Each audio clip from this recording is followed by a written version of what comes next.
Hello and welcome to today's episode of the Lift Shit Get Banged podcast. Today is a bit of an impromptu episode because it's been a mental last couple of weeks. We've been super busy getting prepped for the next round of Blitz Your Bits and preparing for the launch.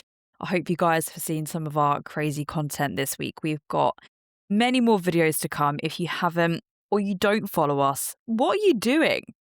Why don't you follow us? Go and check us out over at Henley Fitness on Instagram, or you can find us at Henley Fitness Lifting Club. Or if you fancy deep diving into either Coach Ben or mine's personal Instagrams, mine is Sophia Henley Fitness and Ben's is Ben Henley Fitness. But if you head to any of those pages, you will find some crazy content out there. I'm not going to actually go into detail about what the content consists of. I'm going to leave it a little bit of a mystery for you to have fun and find out, because I'm not going to lie, it's fucking jokes. And actually me explaining it on the podcast. You know, when someone explains something to you and it's not funny because they're explaining it to you, you just have to watch it. That's what you're going to do. But we've been really busy getting ready for the launch of Blitz Your Bits 18, which is crazy. I can't believe that we're around 18 now. It seems like yesterday that we launched, but actually it's nearly 3 years ago now, which is actually mental. Alongside this, Ben has just come back from annual leave. He buggered off to, where did he go? Cyprus? God, my brain has gone blank. Where did Ben go on holiday? He'll confirm this to me next week. I'm pretty sure he went to Cyprus with his family, his wife, his daughter, his parents. He's been chilling the hell out. And I have been prepping for moving house, which is really exciting. So for any of you that have been following my antics over the last year, I have been sofa surfing, traveling, basically just been on the move since last July. And I have finally decided, after a chaotic last few months of thinking about buying a house, putting in an offer on a house, pulling out on an offer on the house, thinking about what location I'm going to move to, I finally decided that actually I'm going to just settle down for a little bit and rent a studio flat in a lovely town, which I won't name the location because, as much as I trust all of you listeners, I don't know if there's any weirdos listening right now, and I don't want you knowing where I live. But my move is going to be next Monday, which is exciting. My birthday, the big 3-0, is going to be on Sunday. So I've got a really cool weekend coming up. I'm going to Newquay with my friend. We are going to go to a little rave on Friday on the beach, which is so exciting. Anyone that likes drum and bass, jungle music, we're going to be seeing Shy FX. There's also a really good reggae lineup for the support acts, which is going to be so much fun. The beach as well. So it is a little cove and you walk down 134 steps to get down to this cove, and it looks so beautiful. I'm really excited. It is a little bit of me. And then the next day we're going to be waking up early, going surfing, spending the rest of the day kind of chilling on the beach, going for hikes. We're staying in a little hostel. It's just the perfect weekend. Anyone that knows me will know that I love dancing. I love being in nature. I love doing stuff that's super chill and that leaves me feeling refreshed, not just physically, but mentally. Like my soul is going to be recharged and I can't wait for it. And then the day after I get back, I will be moving into my gorgeous little apartment. So much stuff is going on. There has been a crazy busy social calendar for me. The summer months on when I like to shine and thrive and just live my best goddamn life. You know the Drake lyric that's like, work all winter, shine all summer. I mean, I'm not the biggest Drake fan, but it's a good tune.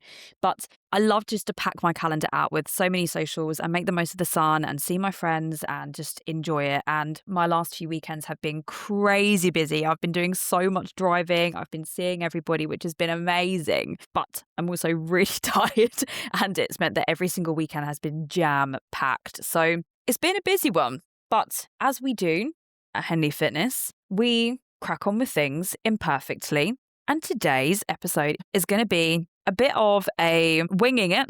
I've not really made a lot of notes for this one, but I'm just going to go for it anyway. And it's a topic that has hit home for many of you this week, because if you've been in Europe, if you've been in the States, if you are pretty much anywhere on planet Earth right now that isn't in winter, we have been experiencing really, really hot weather. Temperatures have been 2-3 degrees higher. There have been record temperatures across the UK, one of the hottest summers that we've ever had. And I personally am such a summer baby. I obviously have a birthday in July. I have a Mediterranean family. I love being in the sun. However, I will even say that this week for me in the UK, it's been a bit too hot. We don't have aircon. Everywhere's got bloody carpets. So actually being at home or working or in the office, and so many gyms I've heard from you guys don't have aircon either, which is crazy.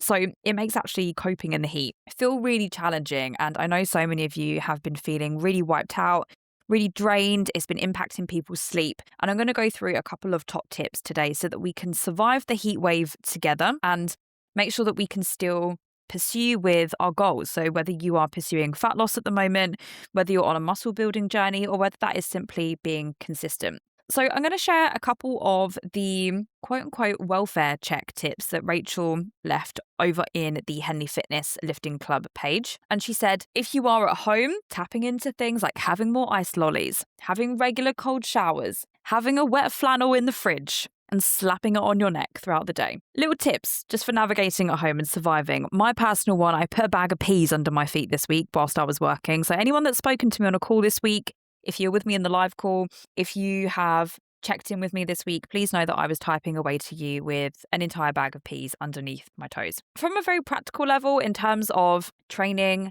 and getting your steps in, if your gym doesn't have aircon, first of all, it sucks to be you. I was training in a gym a couple of weeks ago that had no aircon, and I swear to God, I left a puddle on the bench after I finished. It was gross. My heart rate was up. I was feeling more fatigued. And I will say, as best as you can, try and get into the gym pre 8 a.m. or post 8 p.m. so that we are training when the temperatures are slightly lower. I will also say, do not panic if you have to reduce the weights because the intensity is being hit much sooner. So for example, in a set, if your set has given you RPE 8 or 9, and last week you needed to use, let's say in a dumbbell seated shoulder press, 15 kilos to get you there. If this week, because you are feeling more tired, you're feeling more fatigued, you have to reduce that load to 12.5 or even 10s, don't worry about it.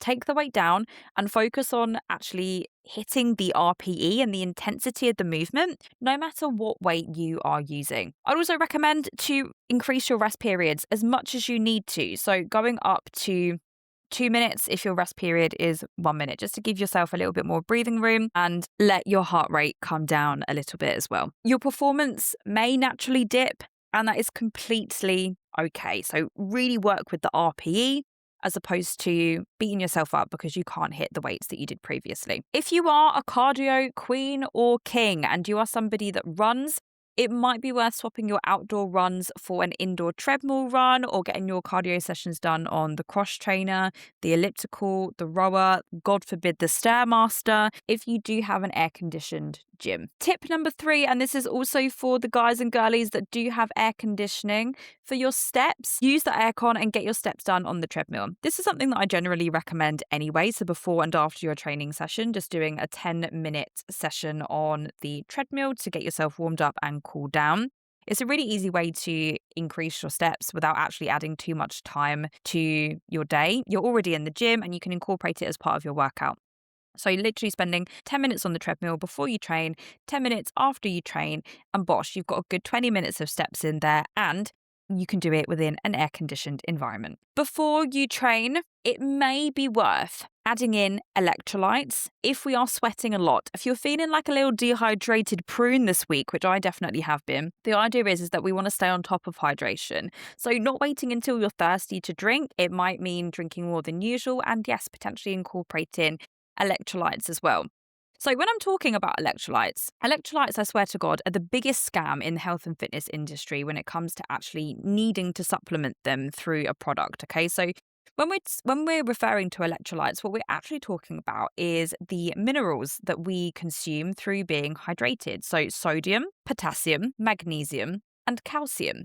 Now, if you don't have specific electrolyte supplements, which are helpful, but they're not necessary, the ways that you can get these minerals in can be through your food and through other liquids as well. So, sodium, sprinkling a little bit of sea salt onto your meals, having foods like olives, salted nuts, or crackers. Now, I'm not saying like dive balls deep into a pack of mini cheddars, but having a small handful, sprinkling some nuts onto your salad, gorgeous. Potassium. You can get this through coconut water, bananas, potatoes, sweet potatoes, dried apricots, raisins. Magnesium. Now, personally, I supplement magnesium. Anyway, I supplement magnesium glycinate because it is great for me personally for reducing anxiety and to support my sleep.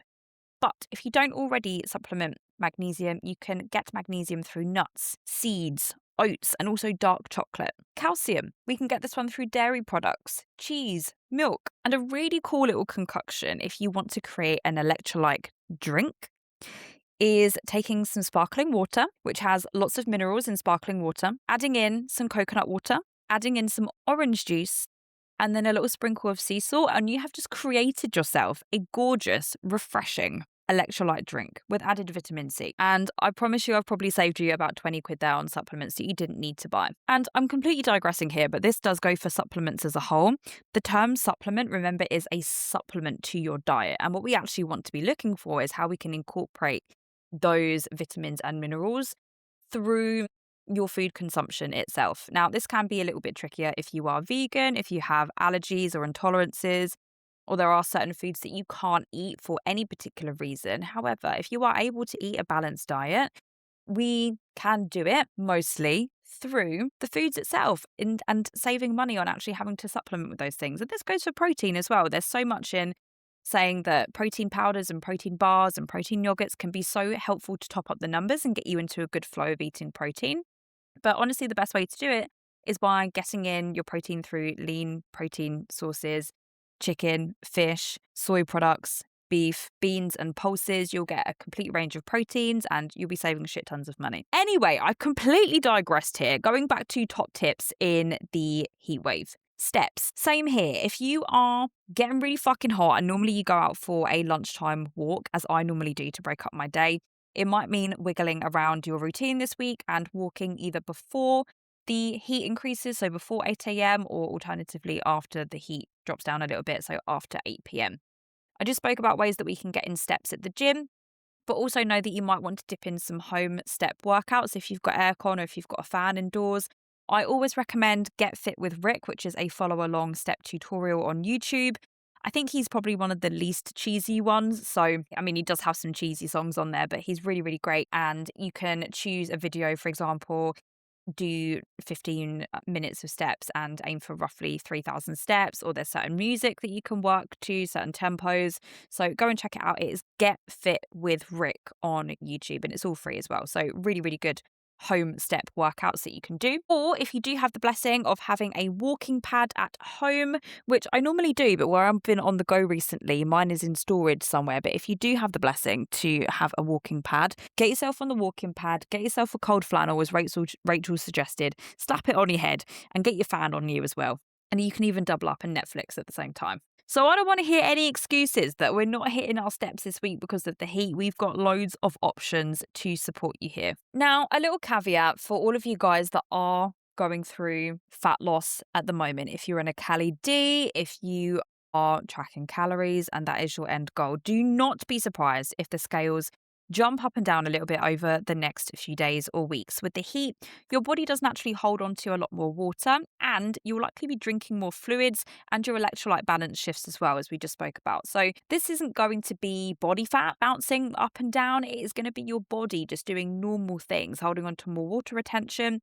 So try not to focus on the scales too much. We always suggest to actually look at the trends over time with the scales anyway and not pay attention to daily ups and downs.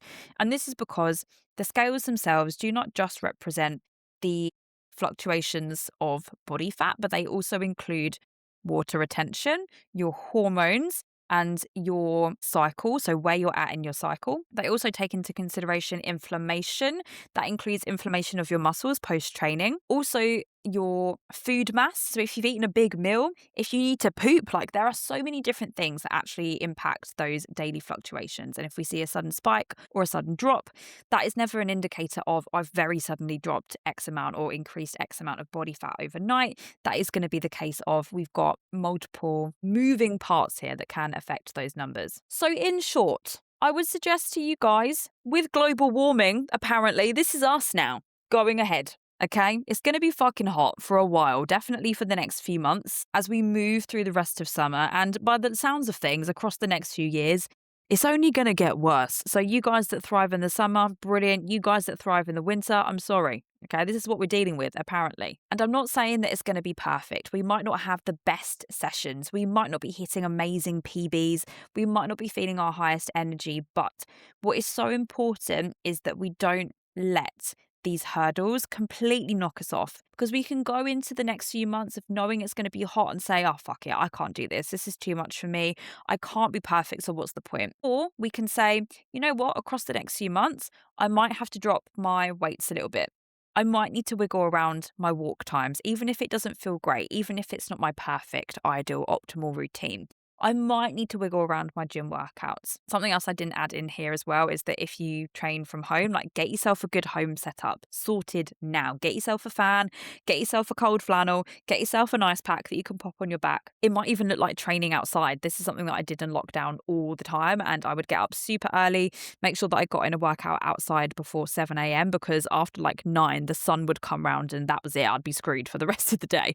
So, take your training outside, move your training to a time where you're not going to be needing to do it in the heat. And most importantly, just like I'm recording this podcast episode for you today, just on a whim, do not stress if it isn't perfect. We're not striving for perfection. And the more that we try and get things perfect and we avoid things if they're not perfect, we end up with huge gaps in actually taking action. And even with my own training across the last year, I have been probably the most, I'm not going to say inconsistent because I've been consistent, but things have definitely been less frequent than they were before. I was always, up until this year, somebody that would train 4 or 5 times a week. I had a very set gym routine.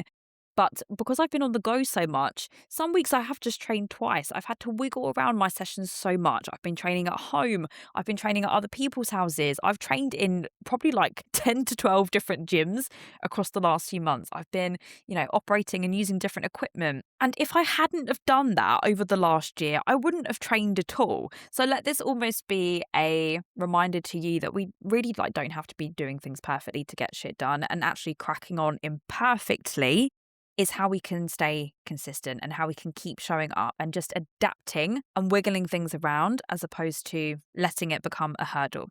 And I will finish with a quote from Rachel this week, a comment that she left on the Henley Fitness Lifting Club. Try not to be too dramatic. Her words, okay? Not mine. Have an amazing week, guys. I will see you all in the live call on Monday if you are a Henley Fitness client. And if you are not, I will catch you all for the next episode of the Lift Shit Get Banged podcast.